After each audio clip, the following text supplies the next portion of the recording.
After my father died, I took a few days at my own expense to make the funeral arrangements alone. My wife wouldn't even go, saying she was too emotionally exhausted after working out on the exercise bike. When I returned, I was sitting at the table, clutching his old watch in my hands, all that was left of him. My wife walked in, saw the watch and said, to be honest, he wasn't really anything special at all. Why don't you stop making excuses for your weakness now? She then snatched the watch out of my hands, threw it in the trash and added, grow up. I silently pulled it back out.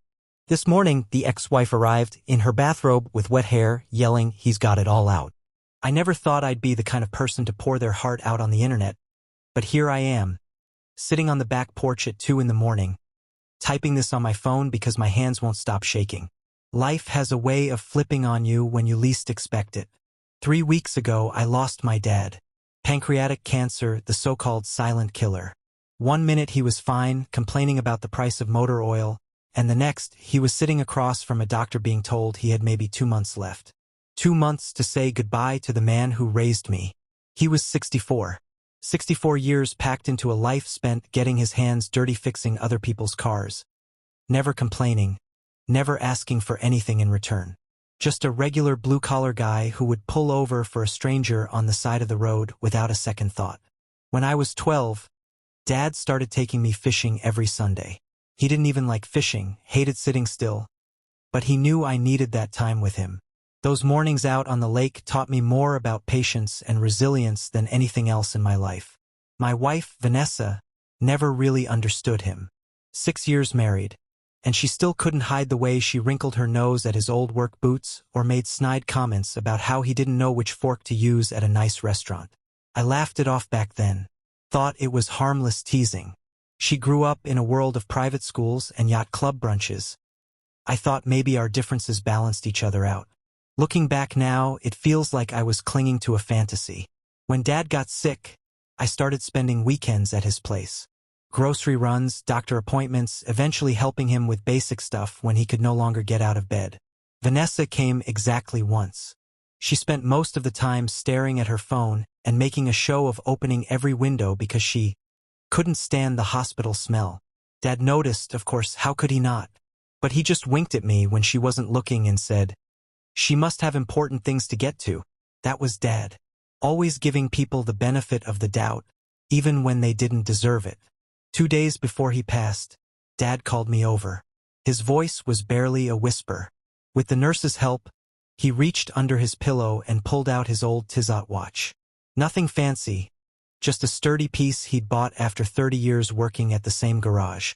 It had his name and the years of service engraved on the back. He pressed it into my hand and said, I'm proud of the man you became. I broke down right there. No shame about it. This was the man who worked doubles so I could go to community college. The man who taught me how to change a tire, balance a checkbook, and keep my word. The man who raised me alone after my mom took off when I was 8. I held his hand until the very end. The day Dad died, Vanessa was at a spa with her college friends. Non-refundable, she said. Couldn't cancel. She texted a half-hearted sorry. Hope it went smoothly hours later. I didn't even reply. The funeral was small. Just me, a couple of Dad's old co-workers, and my aunt from Ohio. Vanessa didn't come. She said her emotions were too raw after her spin class. It was like I was walking through a nightmare. But even in that fog, part of me knew something had broken between us that could never be fixed. I took 3 days off work to settle Dad's affairs. Alone, I cleaned out his tiny apartment.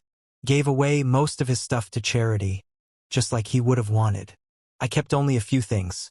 His worn-out toolbox, the old fishing rod, a battered photo album, and the watch. That watch felt like the last real piece of him I had left. When I got home, exhausted and hollowed out, I sat at the kitchen table, just holding the watch in my hands. It was scratched and faded, but it still ticked perfectly. I could almost hear Dad's voice in that steady rhythm. Vanessa came in from a workout, all neon leggings and protein shake in hand. She barely glanced at me before rolling her eyes. Actually rolling her eyes, like I was some pathetic soap opera character sitting there mourning someone who, to her, clearly didn't matter. Then she said the words that I don't think I'll ever forget. Honestly, Ethan, your dad wasn't that great. Maybe now you'll stop using him as an excuse to be weak. I just sat there, stunned. Before I could even react, she snatched the watch out of my hand, the one thing my father left me, and tossed it straight into the kitchen trash like it was nothing. I didn't yell, didn't even raise my voice. I stood up, walked over, pushed aside coffee grounds and eggshells and picked up the watch, wiped it off on my sleeve and slid it into my pocket. Vanessa just huffed and disappeared into the shower, like she hadn't just revealed herself as someone I didn't even recognize anymore. That night, I lay awake beside her, staring at the ceiling. 6 years together, a house, plans for kids, all of it felt fake now. Like some carefully constructed play I'd stumbled into by accident. And all I could think about was how Dad had spent his life being the kind of man who deserved better than the way she spoke about him, and maybe I deserved better too. In the morning, while she sipped her organic smoothie and scrolled Instagram, I called my best friend Owen. We've been tight since high school. He's the kind of guy who knows how to listen without judging. Over beers that night, I told him everything. Every sickening detail. When I was done, Owen just shook his head and said, "Has she always been like this? Or are you finally seeing it?" That question hit harder than anything else. Because deep down, I knew the answer. After that night at the bar with Owen, something inside me shifted. It was like someone had finally wiped the fog off a dirty window. Suddenly, I was seeing things I had somehow missed or maybe ignored for years. Vanessa hadn't changed overnight. I had just stopped pretending. The little comments about my clothes, about my friends, about my job. The way she would roll her eyes when I talked about getting promoted, as if it was cute I even tried. The backhanded jokes at parties, "Oh, Ethan's the handy one." Not much for fine dining though.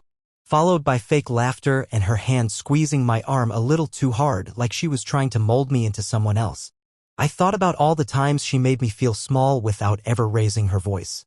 Like when she insisted on redecorating the living room and spent $3,000 on a couch so delicate no one was allowed to sit on it, while I had to explain myself for buying a $40 video game after a brutal work week.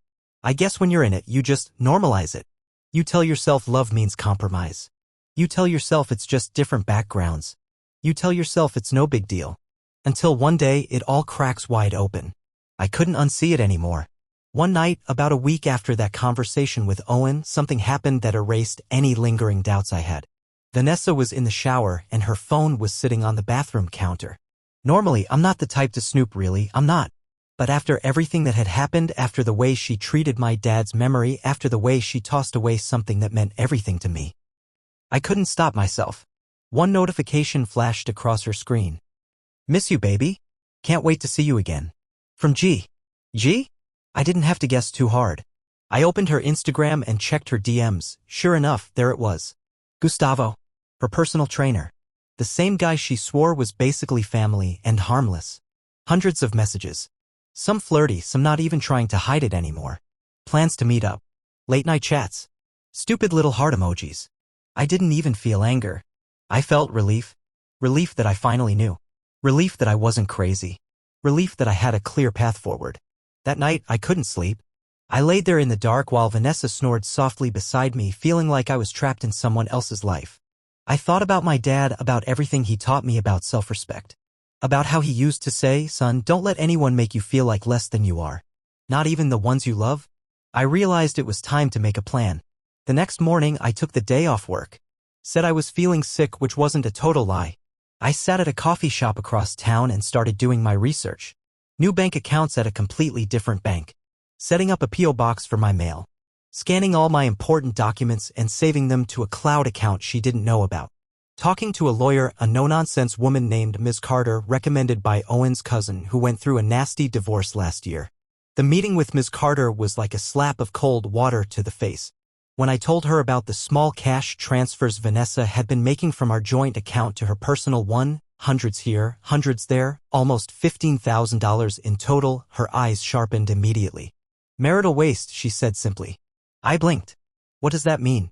"It means she's been secretly bleeding your shared assets for her own benefit. It's evidence. It helps you. A lot." She laid it all out clearly. "Document everything. Don't confront her yet. Play it cool. Gather proof. When you move smart and fast." The next few days felt surreal. At home, I had to smile and nod through conversations like nothing had changed. pretending not to notice when Vanessa giggled over texts, pretending I didn't know where she was really going when she said she had late spin class, pretending I didn't see her contemptuous glances every time I wore Dad's old watch, which she clearly despised. She hated that I wore it every day now.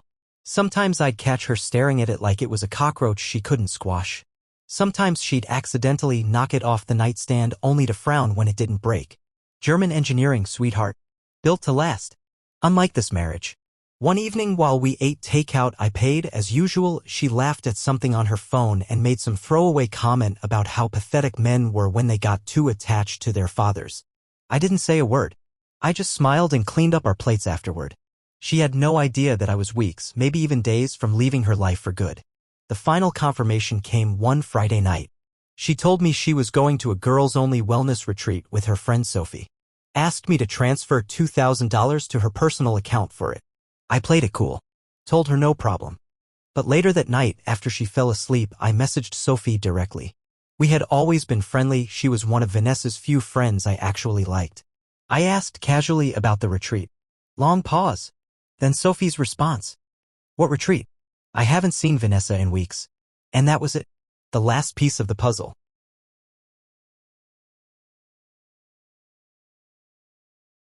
By the time Vanessa packed her designer duffel bag for her wellness retreat, everything was ready. I'd spent the last week moving in stealth. A little money here, a few documents there. Scanning, photographing, copying. Hiding everything important somewhere she couldn't touch it. Setting up a private storage unit for the essentials, Dad's toolbox, the old fishing rod, the photo albums, a few clothes. And of course, the most important item of all, his watch, either on my wrist or locked away when I wasn't wearing it. I signed a lease on a one-bedroom apartment across town. Nothing fancy. Cheap carpet, loud neighbors, and a view of a brick wall. But it was mine. No one could throw my memories in the trash there. Owen helped me move while Vanessa was busy having brunch with her spin class girls. He showed up with his pickup truck, 2 cups of coffee, and a big grin. You ready for your jailbreak? He asked. Long overdue, I said. We worked fast. Only the essentials.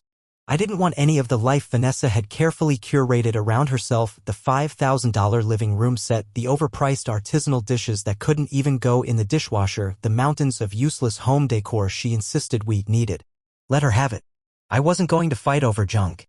The night before the big move, I stayed in the guest room. Vanessa didn't notice or didn't care, too busy texting someone, no doubt Gustavo, the spin class Casanova. At 6 in the morning, as she was still sleeping off her last wellness session, I slipped out. First stop, the bank. I withdrew exactly half of everything in our joint savings, down to the penny. Not a cent more. Ms. Carter, my lawyer, had drilled it into me. Be fair. Be precise. Document everything. I even took a selfie with the bank teller holding my withdrawal slip just in case. Next stop, I canceled myself from all our joint credit cards except one. Her favorite one. The one she used for emergencies like designer handbags and fancy wine. That one I left active. Let her dig her own hole a little deeper. By noon, I was standing in my new apartment. Mattress on the floor, some basic kitchenware, a folding table for my laptop, and my most important memories box neatly in the corner. It felt good. Lonely, echoing, strange. But good. I wasn't done yet, though. I owed her a proper goodbye. I drove back to the house that still technically had my name on the mortgage, and left everything neatly arranged on the kitchen table. A manila folder with the divorce papers. Printed copies of her text messages with Gustavo. Screenshots of her secret bank transfers. Location history showing her spa weekends were actually trips to Gustavo's apartment complex. A copy of the receipt from the safety deposit box where Dad's watch was safely tucked away when it wasn't on my wrist. And last but not least, my wedding ring set squarely on top of the folder, glinting under the kitchen lights. No dramatic note. No long letter. No anger. Just facts. Just the truth. Before I left, I took one last look around. I didn't feel sadness. Not anymore. It was like walking out of a building that had been burning for years. I just hadn't realized I was choking on the smoke. I locked the door behind me and dropped my keys into the mailbox. And then I drove away. For the first few hours, my phone stayed quiet. It lulled me into a false sense of calm. Then around 6 that evening, as the sun started to set behind the ugly brick wall outside my new place, the messages started pouring in. First, a missed call. Then another. Then 5 more in the span of 10 minutes. Then came the texts, short, furious ones. Where the hell are you? How could you do this to me? You're ruining both of our lives. I didn't reply. I remembered what Ms. Carter had told me, no communication. Everything goes through the lawyer now. I blocked her number. Blocked her on Instagram, Facebook, WhatsApp. Muted her everywhere else. I wasn't giving her even a sliver of my energy anymore.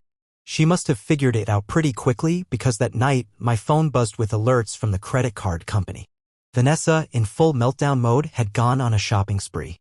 Nearly $3,000 charged to the one card I'd left open. Fancy boutique shops. High-end salons.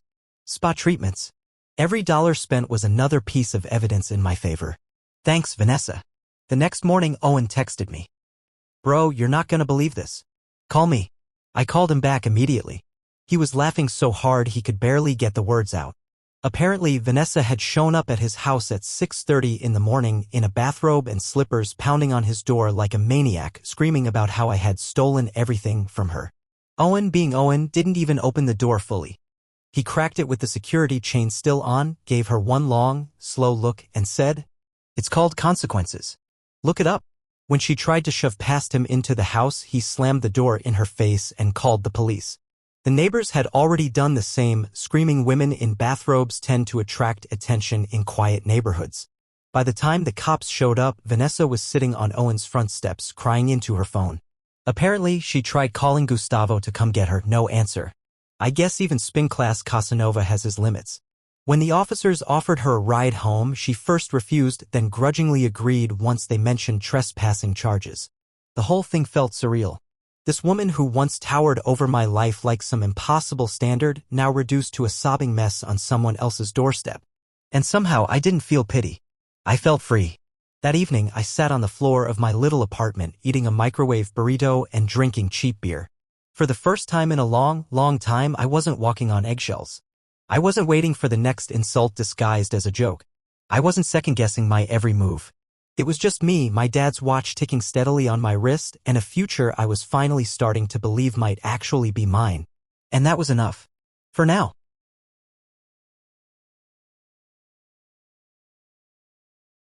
3 days after I left, after the calls, the texts, the chaos at Owen's house, I decided it was time to face her. One final time. I sent Vanessa a simple message from my new number. Meet me at Grove Park. 2 p.m. Near the duck pond. Public place. Broad daylight. No chance for theatrics.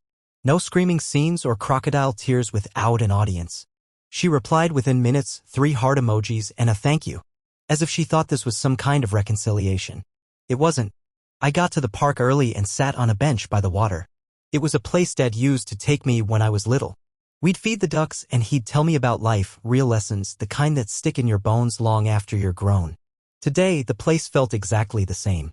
Peaceful. Solid. Like something I could trust. At exactly 2 o'clock, Vanessa showed up. She looked different. Still polished, still wearing expensive sunglasses and designer sneakers, but there was something off, a tension in the set of her shoulders, a slight tremble in the hand clutching her oversized handbag. She sat down next to me, a little too close, and launched into a speech almost immediately. Apologies. Promises. Excuses. Plans for counseling, for fresh starts, for second chances. She even cried a little, dabbing delicately at her eyes with a monogrammed handkerchief. I let her talk. I didn't interrupt. Didn't argue. Didn't feed the drama. I just stared out at the water, watching a mother duck herd her fuzzy little ducklings across the surface. When she finally ran out of words and sat there sniffling, I turned to her. Calm. Cold. Clear. I know everything, Vanessa. Her face froze. I know about Gustavo. The money you siphoned from our accounts. The lies you told your friends. The way you talked about my dad behind my back. She opened her mouth, but I didn't let her get a word in. I know you read through my emails while I was burying him. I know you went looking for life insurance policies. I know exactly who you've been for a long, long time. For a split second, she dropped the act. Her whole face shifted, a flash of anger, pure and raw, before the mask slipped back into place. She tried to cry again. Tried to reach for my hand. I pulled it back before she could touch me. I'm done, I said simply. The divorce is happening. There's nothing you can say or do to change that. That's when she lost it. She started hissing accusations that I was weak, pathetic, that no one would ever love me like she did, that I was throwing away the best thing that ever happened to me. I just sat there, stone-faced, listening, not reacting. And then, the final nail. She sneered and said, if you weren't so obsessed with that stupid watch, none of this would have happened.